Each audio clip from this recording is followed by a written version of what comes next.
ইসলামী বিদ্রোহ কর্ম পরিষদের অন্যতম সদস্য, ঢাকা মহানগরী দক্ষিণের সংগ্রামী আমির মজলুম জননেতা ডক্টর শফিকুল ইসলাম মাসুদ, ঢাকা মহানগরী দক্ষিণের সংগ্রামী সেক্রেটারি ডক্টর শফিকুল ইসলাম মাসুদ।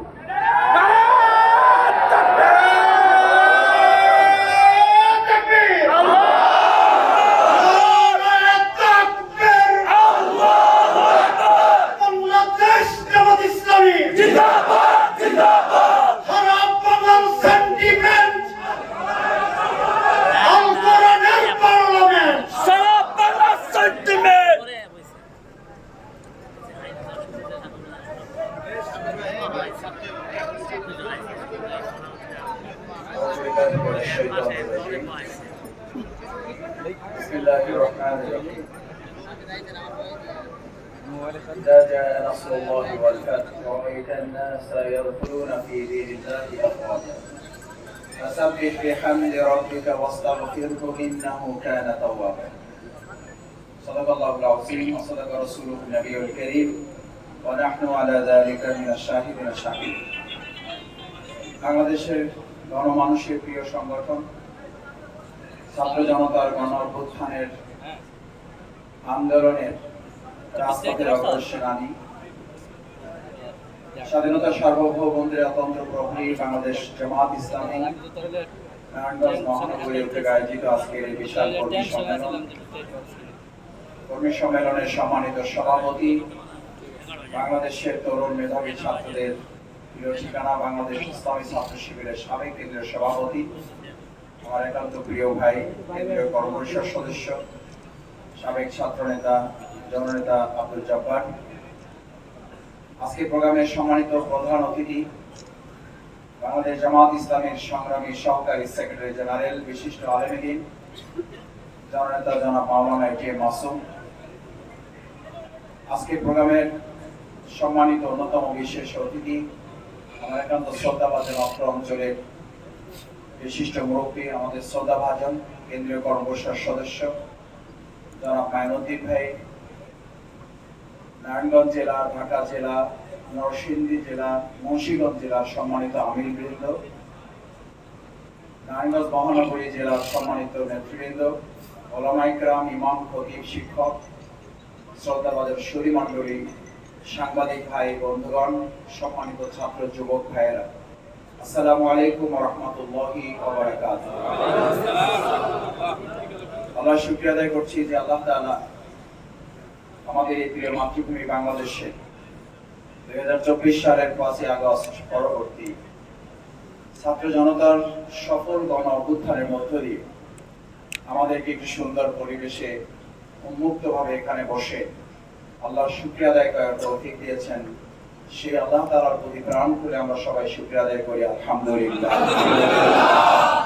সম্মানিত ভাইয়েরা,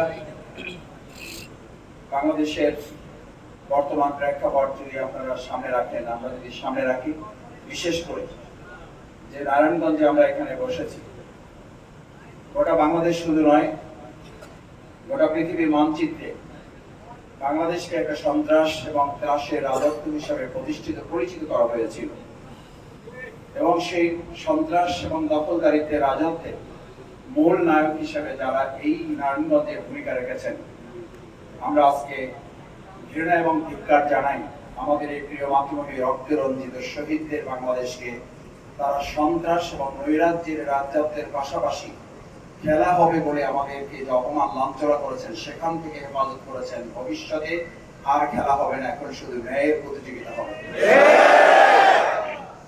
আমরা খেলার রাজত্ব শেষ করে দিয়েছে ছাত্র জনতা, আপনাদের সেই খেলায় আপনারা অবতীর্ণ হওয়া তো দূরের কথা, খেলার মাঠে নামা তো দূরের কথা, আপনারা বারবার এই জাতিকে নিয়ে যে মস্করা করেছেন, বারবার নারায়ণগঞ্জবাসীকে যে বিশ্বের দরবারে অপমান এবং লাঞ্ছিত করেছেন, আমরা আজকে শিল্পকলা একাডেমি বাংলাদেশ জামাত ইসলামী এখানকার কর্মী এবং সম্মানিত সুধী মণ্ডলী, সাংবাদিক ভাই বন্ধুদের কাছে অঙ্গীকার করছি, সন্ত্রাস এবং দখলদারিত্বের সেই রাজত্বের খেলা থেকে আমরা ন্যায়, সততা, দক্ষতা, দেশপ্রেমের প্রতিযোগিতায় নারায়ণগঞ্জকে পরিচিত করব ইনশাআল্লাহ। কারণ আমাদের শিক্ষার্থী ছাত্র জনতা যে স্লোগান তুলেছিল সেদিন রাজপথে, বুলেটের সামনে জীবন বাজি রেখেছিল, তাদের স্লোগান ছিল উই ওয়ান্ট জাস্টিস। আমরা ন্যায় বিচার চাই, আমরা ন্যায়ের শাসন চাই। এই জাস্টিসের কথা ইসলাম বলে, এই জাস্টিসের কথাই বাংলাদেশ জামাত ইসলামী বলেছে। জাস্টিসের কথাই হয় না, সন্ত্রাসের গডফাদারদেরকে দিয়ে জাস্টিস করা যায় না বলেই আজ বাংলাদেশ জামাত ইসলামের প্রতি এদেশের সাধারণ মানুষের ভালোবাসা কয়েক কোটি গুণ বৃদ্ধি পেয়েছে। আমাদের সাধারণ শিক্ষার্থী বন্ধুরা স্লোগান তুলেছিল আমরা বৈষম্যহীন একটা রাষ্ট্র প্রতিষ্ঠা করতে চাই। আমি সাংবাদিক বন্ধুরা আছেন, সুধীমণ্ডলী আছেন, শিক্ষক বুদ্ধিজীবী আছেন, এখানে আমাদের সম্মানিত ভাইয়েরা এখানে আছেন। বৈষম্য রাষ্ট্র ছিল তো একটা জাহিলি রাষ্ট্র। প্রিয় নবী মুহাম্মদ রাসূলুল্লাহ সাল্লাল্লাহু আলাইহি ওয়াসাল্লাম সেই বৈষম্যের রাষ্ট্রকে বৈষম্যহীন একটা রাষ্ট্রে পরিণত করার জন্য তিনি বৈষম্যের শিকার নারীদেরকে ইসলামের আলোকে তাদেরকে বৈষম্য থেকে বাঁচিয়েছেন। অর্থনীতির বৈষম্য বাঁচাবার জন্য প্রিয় নবী মুহাম্মদ রাসূলুল্লাহ সাল্লাল্লাহু আলাইহি ওয়াসাল্লাম সুদ মুক্ত অর্থনীতি ব্যবস্থা তিনি চালু করেছেন। বৈষম্যহীন একটা রাষ্ট্র গঠন করার জন্য তিনি সামাজিক বিভেদ দূর করেছেন। আজকে যদি আমরা খুব খোলামেলা একটা কথা বলতে চাই, আমাদের সাধারণ তরুণ ছাত্র সমাজ, শিক্ষার্থী এবং জনতা, আমাদের প্রিয় আবু সাঈদ এবং মীর মুগ্ধরা জীবন বাজি রেখে যে বৈষম্যহীন একটা বাংলাদেশের জন্য তারা লড়াই করেছে, এক কথায় যদি বলা যায় তাহলে প্রকৃতপক্ষে বৈষম্যহীন একটা রাষ্ট্রের নিশ্চয়তা দিতে পারে শুধুমাত্র ইসলাম। আমি আপনাদের সামনে একটি সূরা তেলাওয়াত করেছি, সকলে আপনাদের মুখস্থ আছে। দেখেন, আল্লাহ তাআলা নিজেই ঘোষণা করেছেন। আমাদের অনেকে জিজ্ঞেস করেন, সাংবাদিক ভাইয়েরা জানতে চান, বিভিন্ন রাজনৈতিক দলের ভাইয়েরা মাঝে মধ্যে আমাকে প্রশ্ন করেন, ফোন করেন, মেসেজ দেন যে মাসুদ অথবা মাসুদ ভাই, এই গণ অভ্যুত্থান পরবর্তী বাংলাদেশে ইসলামের প্রতি, জামাত ইসলাম, ইসলামী ছাত্র শিবিরের প্রতি মানুষের এই ভালোবাসাটা হঠাৎ করে এই গণবিপ্লবে, গণ অভ্যুত্থানে, গণ ভালোবাসায় পরিণত হলো কেন? আমি তখন তাকে এই সূরার কথা বলি। আল্লাহ তাআলা যখন তার বান্দা, তার রাষ্ট্রে, তার সমাজে তিনি তার সাহায্য এবং বিজয় দেন, তখন এটা আল্লাহর আরেকটা নিয়ামত। এই সাহায্য এবং বিজয়ের সাথে আরেকটা বোনাস নিয়ামত, ফি দীনিল্লাহি আফওয়াজা। দলে দলে মানুষ মানুষের আদর্শের দিকে ধাবিত হবে না, দলে দলে মানুষ আল্লাহর দ্বীনের দিকে ধাবিত হবে। তারই প্রমাণ বাংলাদেশ জামাত ইসলাম। এটি বাংলাদেশ জামাত ইসলামের আলাদা কোনো কৃতিত্ব নয়, এটি আব্দুল জব্বারের কোনো কৃতিত্ব নয়, এটি আমিরে জামাত ডাক্তার শফিকুর রহমান ভাইয়ের কোনো কৃতিত্ব নয়। এটি যে সাহায্য এবং বিজয়ের উপরে বাংলাদেশের আজকে সুন্দর নতুন আরেকটা স্বাধীনতা আমরা পেয়েছি, সেই স্বাধীনতার সাথে এটা আল্লাহর আরেকটা নিয়ামত যে মানুষ মানুষের তন্ত্র মন্ত্রের দিকে ধাবিত হবে না, মানুষ সমস্ত বৈষম্যের বিরুদ্ধে বৈষম্যহীন একটা রাষ্ট্র প্রতিষ্ঠা করার জন্য ইসলামকে বেছে নিয়ে ইসলামের দিকে তারা ধাবিত হবে। তারই প্রমাণ হচ্ছে আজকে এই শিল্পকলা একাডেমি। ভাইয়েরা, আপনাদের নিশ্চয়ই মনে আছে, এরকম এক পবিত্র জুমার দিন ঢাকার পল্টনে বাইতুল মোকাররমে পল্টন মসজিদের আশেপাশে আমাদের ভাইয়েরা শুধু নামাজ পড়তে যেত। এই আজকের মধ্যে একটু পরে আপনারা যেমন জুমার নামাজ আদায় করতে যাবেন, জুমার নামাজ আদায় করতে যাবেন, শুধু জুমার নামাজের পর দলে দলে লোকরা মসজিদ থেকে বের হতো। এই অপরাধে তৎকালীন কতিপয় পুলিশের সদস্যরা গেট লাগিয়ে দিয়ে একজন একজন করে বের করতো। মনে হতো ওটা আমাদের বাংলাদেশ না, এটা রক্তাক্ত একটা ফিলিস্তিন। যারা করেছেন তারা কোথায় জাতি জানতে চায়, জাতি এটাও জানতে চায়। সেদিন আমাদের এই ভাইদেরকে দরজা লাগিয়ে একজন একজন করে বের করতেন আর গুলি তাক করে রাখতেন। ওই গুলি এবং ওই গুলের বুলেট আমাদের বাংলাদেশের এই জনগণের নাগরিকের ট্যাক্সের টাকায় কেনা। আপনি কোন সাহসে আমাদের মুসলিমদের বুকে তা ধারণ করেছিলেন? জাতি আরো জানতে চায়। এখন আপনাদের মোবাইলে ভিডিওতে সার্চ দেন বিপ্লব কুমার সরকার, কোথায় আপনি? আজকে এই শিল্পকলা একাডেমি থেকে আমাদের কথা কান খুলে শোনেন সোশ্যাল মিডিয়ার মাধ্যমে। যদি বেঁচে থাকেন তাহলে নিশ্চয়ই আপনার কানে আমাদের আওয়াজ পৌঁছবে। আপনি আমাদের সেদিন মুসল্লিরা বের হতে বাধাগ্রস্ত হয়ে ধ্বনি তুলেছিলেন নারায়ে তাকবীর, আল্লাহু আকবার। আপনি বলেছিলেন এটি জামাত ইসলামীর ছাত্র শিবির সন্ত্রাসীদের স্লোগান।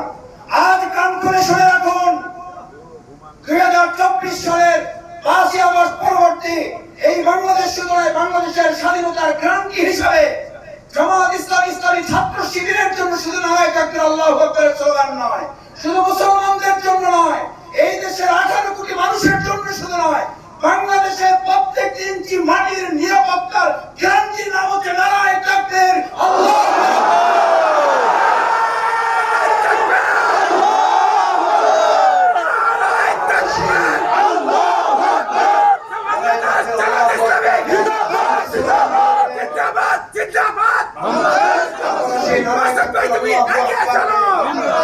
স্লোগান করে জামাত ইসলামী ছাত্র শিবির এবং মসজিদ থেকে বের হওয়া দাড়ি টুপি মুরব্বীদেরকে আপনারা জঙ্গি বানিয়ে জামাত শিবির বানিয়ে তাদেরকে সেদিন বাধাগ্রস্ত করলেন, আমাদেরকে জঙ্গি হিসাবে প্রমাণ করার চেষ্টা করলেন। সম্মানিত নারায়ণগঞ্জবাসী, 2024 সালের 5ই আগস্ট এবং তৎপরবর্তী বাংলাদেশের যে চিত্র এখন আমাদের সামনে আছে, আমাদের মানুষ, এদেশের জনগণ শুধুমাত্র 3টি আশায় আমাদের এই বাংলাদেশের জন্য তারা রক্ত দিয়েছে। আমাদেরকে অনেকে বলেন এই দায়, এই মানুষের জীবন, এই রক্ত, এই হাত, এই পা, এই চোখ হারানো। আমরা তো এখন যত দিন যাচ্ছে তত লাশের সংখ্যা এখনো শহীদের সংখ্যা বাড়ছে। এখন আহত বন্ধুত্ব মানুষের কান্নার ধ্বনি থামেনি। আপনারা জানেন কিনা, নিশ্চয়ই জানেন, চক্ষু হাসপাতালে কয়েক শত শুধু আহত অবস্থায় আছে যাদের চোখের আলো জ্যোতি আর তারা কখনো ফিরে পাবে না। সেই মানুষগুলোকে, সেই অন্ধ লোকগুলোকে জিজ্ঞেস করা হয়েছিল এই ফ্যাসিস্ট খুনি হাসিনার সরকার এবং তার কিছু সন্ত্রাসী বাহিনী এবং পুলিশের কতিপয় সদস্য যারা গুলি দিয়ে আপনার এই চোখের জ্যোতি কেড়ে নিল, আপনার অনুভূতি কি? আজ নারায়ণগঞ্জবাসীর এই দায়িত্ব নিতে হবে। বাংলাদেশ জামাত ইসলামী কর্মীদের দায়িত্ব কাঁধে নিয়ে এখান থেকে বিদায় নিতে হবে। ওই চোখের জ্যোতি হারানো ভাইয়েরা আনন্দের অশ্রু ঝরিয়ে বলেছিল, আমার চোখের জ্যোতি দিয়ে যদি বিগত 15.5 বছরের অন্ধকার দূর করে দেশকে আলোকিত করা যায়, আমার গোটা জীবনের আলো দিয়ে হলো এই বাংলাদেশকে আলোকিত করার জন্য আমি আবার জীবন দেব। আজ নারায়ণগঞ্জবাসীকে যে অন্ধকারের মধ্যে নিমজ্জিত করেছিল 15.5 বছর, তারা বলেছিল কোনো কিছুর দরকার হবে না, শুধু নারায়ণগঞ্জই যথেষ্ট। শুধু বলেছিল নেত্রী নির্দেশ দিলে আমরা এটা করে ফেলবো, শুধু বলেছিল নেত্রী নির্দেশ দিলে আমরা ওটা করে ফেলবো। আমি আপনাদের কাছে আজ নারায়ণগঞ্জবাসীকে সাক্ষী রেখে জানতে চাই, আপনার নেত্রী এমন অপকর্ম করলেন, সেই নির্দেশটুকু দেওয়ারও তো তিনি সময় পেলেন। আপনারা কার পিছনে ঘুরেছেন? বাংলাদেশ জামাত ইসলামী বারবার বলেছে, বাংলাদেশ জামাত ইসলামী এদেশের মানুষের তৈরি করা কোন তন্ত্র মন্ত্র দিয়ে একটা দেশকে মুক্ত করতে পারা যায় না, যাবে না, যাচ্ছে না।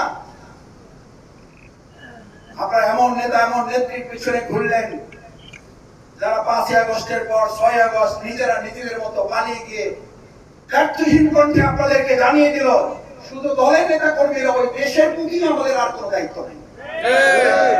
আমরা ধিক্কার জানাই প্রাচীন দল বলে নিজেদেরকে যারা পরিচয় দেন, এরকম একটা দেশ, দেশের দলের কর্মী এবং দেশের জনগণের প্রতি যে আপনারা তামাশা করেছেন, এই দেশের মানুষকে নিয়ে যে আপনারা দায়িত্বহীন বক্তব্য দিয়েছেন, এই বক্তব্যের কারণে গণহত্যা শুধু নয়, এই বক্তব্যের উপর ভিত্তি করে এই দেশ, সমাজ, রাষ্ট্র, পৃথিবী যতদিন থাকবে আপনারা আপনাদের আদর্শ দিয়ে বাংলাদেশে আর কোনদিন রাজনীতি করতে পারবেন না।